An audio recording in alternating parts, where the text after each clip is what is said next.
Silence can be a weapon. And in this family, it was sharpened slowly, quietly, behind closed doors.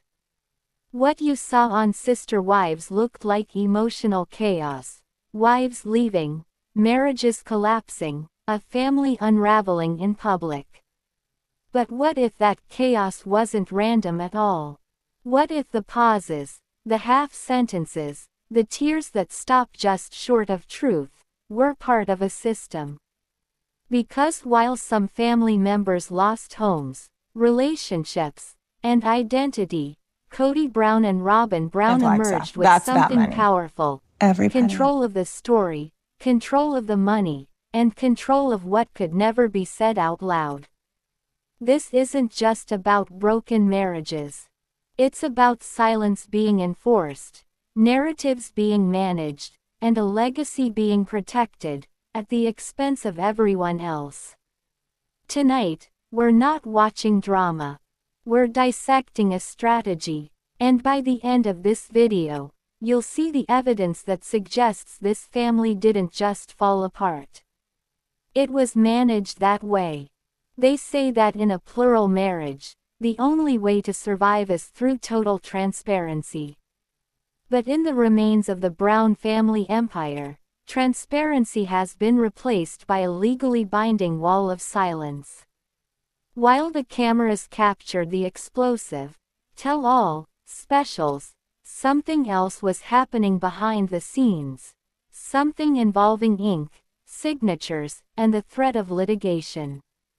This is the story of the alleged silence contract, a secret NDA reportedly orchestrated by Kody and Robyn Brown to ensure that their version of the truth is the only one that survives the fallout. Coming up, why did a high-ranking production source claim the tell-all host was handcuffed by legal threats? The legal armor. Understanding the NDA. To understand the present, we have to look at the legal mechanics of reality TV. NDAs are standard in Hollywood, but in Sister Wives, the contracts usually exist between the network and the talent. However, reports surfaced during the season 18 and 19 cycles that Kody and Robyn sought personal NDAs, private agreements between themselves and other family members, or even third-party associates. In family law and entertainment, a conduct provision, or a non-disparagement clause, is used to protect a brand. For Kody and Robyn, the brand is their reputation. If a former spouse or an adult child breaks this silence, the financial penalties could reach into the hundreds of thousands of dollars. Remember season 17. Kody's frequent outbursts about loyalty weren't just emotional pleas. Analysts now suggest they were the groundwork for these legal boundaries. When Kody shouted, "The sacrifices I made to love you," he wasn't just talking to Christine. He was setting a boundary for what could and could not be said about his leadership. The tell-all that told nothing. Fans noticed a shift. The one-on-one specials became increasingly frustrating. Viewers on Reddit and YouTube pointed out that the host, Suki Krishnan, seemed to avoid the hard questions. Fan reaction Reddit thread. "It's like they're dancing around a volcano. Suki asks a question, Kody scoffs, and the segment ends. Why aren't they showing the footage of Robyn's contradictions?" Narrator. The reason might be the silence contract. If Robyn and Kody refuse to film unless certain topics are off-limits, the production is held hostage. This creates a controlled narrative, a hallmark of the Netflix-style docudrama where the subject holds the power over the lens.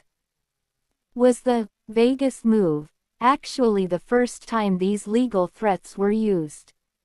We revisit the 2018 archives next.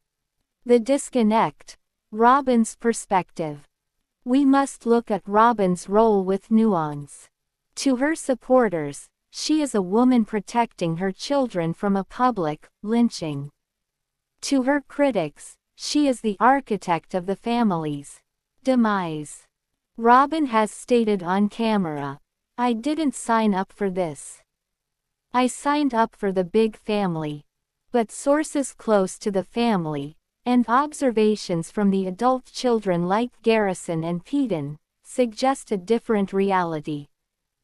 By implementing a silence contract, Robyn effectively insulates her household from the gossip of the other wives. But in doing so, she has created a fortress Brown. If you don't sign the NDA, you don't get access to the patriarch. This is where the emotional weight of the contract hits hardest. It's not just about money, it's about access to a father. The adult children speak out. The true resistance to the silence contract hasn't come from the ex-wives, but from the children. Gwendolyn and Kody Brown have used platforms like Patreon and TikTok to bypass the traditional media gatekeepers. The kids are the only ones telling the truth because they didn't sign the NDAs that Kody wanted. They are the cracks in the wall. In late 2024, rumors swirled that Kody attempted to reconcile with his children on the condition of mutual respect, which many interpreted as a verbal NDA. The fallout was catastrophic, further alienating the original siblings from the Robyn's family unit. Did Christine Brown's new marriage to David Woolley break the legal seal? The answer lies in the spousal privilege clause. The financial implications. Why go through all this trouble? Follow the money. The Brown family's wealth is tied to the TLC contract and the Coyote Pass property. If Kody and Robyn can control the tell-all, they can control their marketability for future spin-offs. A villain edit is one thing, but a legally untouchable edit is another. They are playing a high-stakes game of reputation management. Long-term implications. The death of plural marriage. As we look at the wreckage of 30 years of marriage, the silence contract stands as a tombstone for the family's original mission. They wanted to normalize polygamy. Instead, they showcased its most litigious conclusion. The long-term implication is clear. Trust cannot be enforced by a contract. You can buy silence, but you cannot buy loyalty. The more Kody and Robyn tighten their grip through legal threats, the more the actual family slips through their fingers. I remember when they used to laugh together in the Lehigh house. Now they communicate through lawyers and edited interviews. It's a tragedy dressed as a reality show. In the end, the truth has a way of leaking through the cracks. No matter how many pages an NDA has, or how many tell-alls are sanitized, the eyes of the viewers, and the voices of the children, speak louder than any signed document. The silence contract wasn't designed to save the family. It was designed to save the survivors. But in the world of sister wives, the price of survival might just be total isolation. Let's deep dive in full details. At its core, Sister Wives was never just a reality show. When it premiered on TLC in 2010, it was framed as a social experiment, an intimate look at modern polygamy, family unity, and unconventional love. For years, the Browns insisted transparency was their strength. Yet as the family fractured, transparency vanished. Christine left. Janelle followed emotionally, then practically. Meri lingered, then quietly exited. And through it all, Kody and Robyn remained. What if the silence wasn't emotional, but contractual? A non-disclosure agreement, commonly called an NDA, is a legal contract that prevents one party from sharing specific information. In entertainment, NDAs are routine. Cast members sign them. Crew members sign them. Even family members sometimes do. But NDAs have limits. They cannot legally prevent reporting crimes, cooperating with law enforcement, testifying under subpoena. They can restrict behind-the-scenes production details, financial arrangements, private conversations, internal family conflicts not already public. Legal experts have long noted that NDAs are increasingly used in reality television to shape post-show narratives, not just protect trade secrets. So why would a family need one after the cameras stop rolling? Fans began noticing something unusual around seasons 16 through 18. Christine openly criticized Kody, but often stopped short. Janelle referenced, "Things I won't say on camera." Meri cryptically stated, "There's more, but it's not my story to tell." On Reddit, one highly upvoted post read, "It feels like they're dancing around something huge. Like lawyers are in the room." Facebook fan groups echoed the same suspicion. Why did they all hesitate the same way? Why does Robyn always talk about loyalty and respect? Why does Kody keep saying betrayal instead of addressing specifics? Silence, when repeated, becomes a pattern. By the later seasons, Sister Wives was no longer just a show, it was the Browns' primary income stream. Court documents and public statements confirm. TLC paid per episode, per season. Contracts were renegotiated as viewership fluctuated.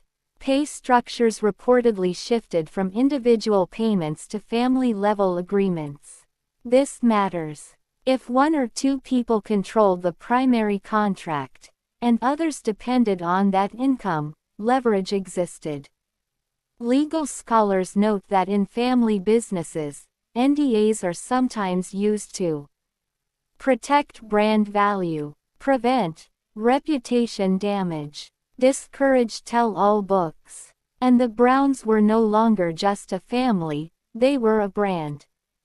Robyn has often been portrayed as emotional, sensitive, and misunderstood. But longtime viewers noticed something else: precision.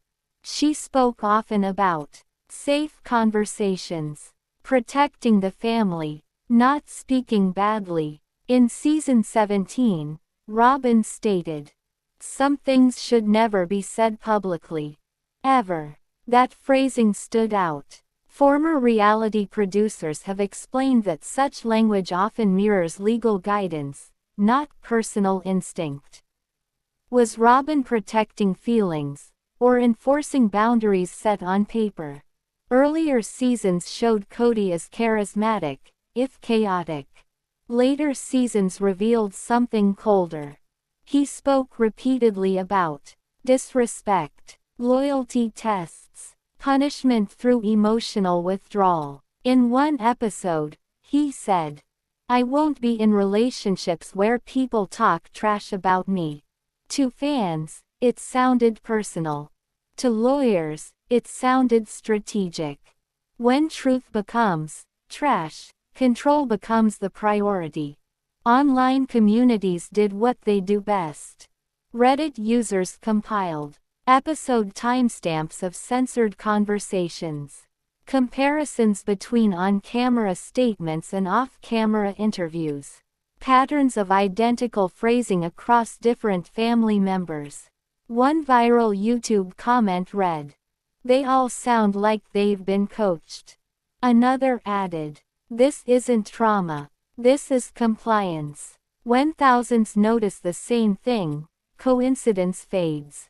This wouldn't be the first time NDAs shaped a reality show's legacy.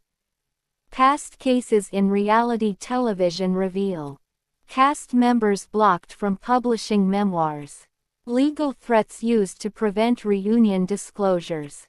Financial penalties tied to disparagement clauses. While no NDA involving the Browns has been publicly produced, the behavior aligns with industry norms. Absence of proof is not proof of absence. So why hasn't anyone said it outright? 3 reasons legal experts suggest. Financial penalties. Breaking an NDA can trigger 6-figure damages. Family pressure. Legal silence is often reinforced by emotional guilt. Strategic waiting. NDAs sometimes expire. And when they do, stories surface. Silence has an expiration date. If such an agreement exists, its impact is profound. It reshapes the narrative of sister wives. It reframes Robyn not as passive, but protected. It casts Kody's anger as fear of exposure. It delays, but does not erase, truth. Viewers aren't just watching a family fall apart. They're watching information being rationed. If you believe reality TV hides more than it shows, like this video so this investigation reaches the people who've been asking the same questions. Comment below, not with opinions, but with what you noticed that didn't sit right. Patterns matter. Subscribe if you want deep dives that don't stop at the edit but follow the power, the money, and the silence. And when this video ends, watch the next episode in this playlist, because this story doesn't stand alone, and the receipts only get heavier from here.